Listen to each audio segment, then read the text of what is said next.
UC San Diego is one of the most recognized research universities in the world. It's where more than 45,000 students attend class and where almost as many people work. What you may not realize is most of the land it's on was once a military base. Two of them, actually. The Marine Corps base at San Diego, California, is a 20th century milestone in the evolution of Uncle Sam's most colorful and heroic military unit. UCSD has always had a special relationship with the military, much closer than most of the other UCs, for sure. Rebecca Jo Plant is a history professor at UCSD. 80 years ago, the land was home to a Marine base called Camp Matthews and an Army base called Camp Callan. Camp Callan only operated during World War II. Now it's the site of Torrey Pines Golf Course and the western edge of the main campus. But it's Camp Matthews that's more tightly connected to the school. Jay Campbell is a Navy veteran and UCSD computer science student.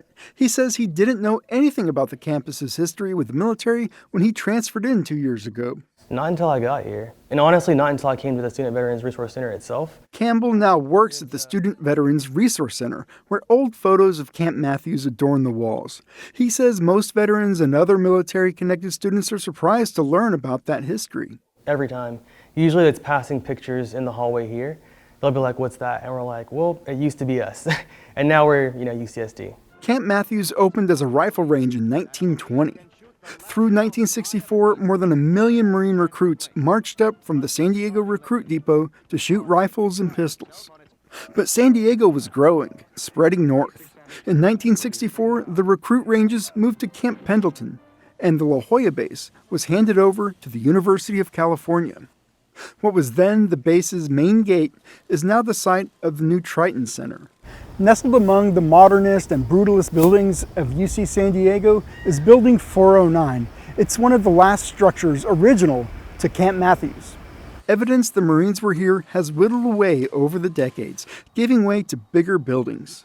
Early on, the university used the old base infrastructure. Through the 1980s, classes were held in cylinder-shaped World War II-era Quonset huts. Today, there's the popular Che Cafe, built out of relocated Marine buildings. And at the edge of a parking lot on the east side of the medical center, you'll find a lone guard shack. It used to be the back gate of Camp Matthews. Graffiti from Marines on guard duty dating back to World War II is preserved on the walls. Professor Plant says it's a testament to the university's success that it's unrecognizable as a former base. I mean, it's the typical California story, right, of not really memorializing the landscape. She says attachment to old buildings is understandable, but may be misplaced. It's interesting, how people remember space. I think the nostalgia is really not just about the buildings, but about a university that was a size and even operated at a pace that is different now. Plant says the early planners at the city and UC Board of Regents were ambitious, but what's here today goes way beyond even what they envisioned. I think UCSD and the UC more broadly, the state has gotten a very good return on its investment. Shannon Barber runs the Student Veterans Center. She points out the land was home to the Kumeyaay people for millennia before the military showed up. She says the Veterans Center isn't going anywhere, and as long as it's here, neither will the memories of Camp Matthews.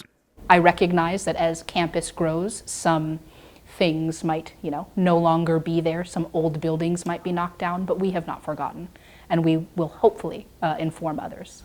The land that was once Camp Matthews is now home to most of the central campus, the VA hospital, and the medical center.